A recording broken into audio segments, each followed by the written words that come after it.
সহজলভ্য ঘরোয়া উপকরণ দিয়ে সহজভাবে তৈরি করা আজকের এই ক্রিমি মজার চিকেন রোস্ট।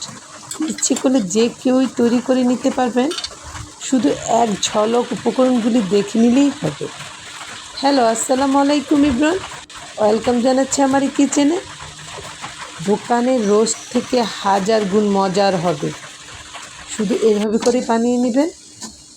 আমার বাচ্চারা তো সাদা পোলাওয়ের সাথে খুবই পছন্দ করে খায় এই রোস্টটা, খুবই মজার একটা রোস্ট।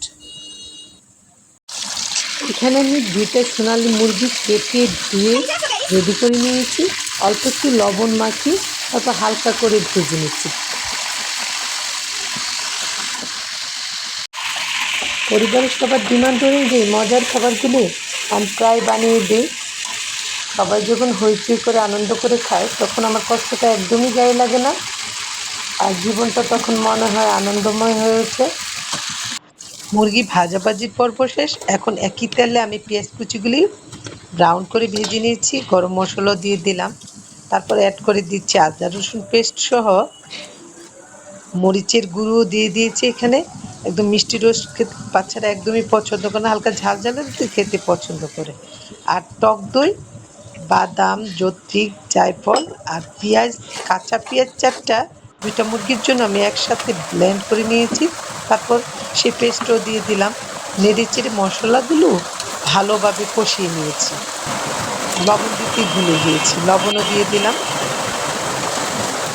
বাদামের সাথে কাঁচা জিরা গুঁড়ো দিয়ে ব্লেন্ড করে নিয়েছিলাম। আপনারা যে কোনো বাদামই দিতে পারবেন, এখানে কাজু বাদাম, পেস্তা বাদাম, নর্মাল বাদাম। তারপরে অল্প একটু চিনিও দিয়ে দিয়েছি, সামান্য একটু চিনি দিয়ে দিয়েছি। তারপর পেঁয়াজ বেরেস্তা দিয়ে দিলাম। মুরগিটা একটু হালকা কষিয়ে নিয়ে তারপর দিয়ে দিলাম গাভীর দুধ, পাউডার দুধও দিয়ে দিয়েছি, ঘি দিয়ে দিলাম।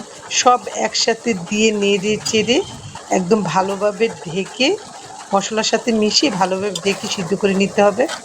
কাঁচামরিচও দেওয়া হয়েছে, কিশমিশও দেওয়া হয়েছে। কিশমিশটা দেওয়ার সময় আমার মেয়ে পাশে দাঁড়িয়ে বারে বলছে, মা কিশমিশ একটু কম দাও, খেতে একদমই ভালো লাগে না। সেজন্য আমি একটু কমিয়ে দিয়েছি। আর এদিকে নেড়ে চেড়ে ভালোভাবে ঢাকনা দিয়ে আস্তে একটু কমিয়ে রেখে সিদ্ধ করে নিয়েছি। আর খেয়াল রাখতে হবে এই সময় পোড়াটা বেশিই লাগে, যেন নষ্ট না হয়ে যায়।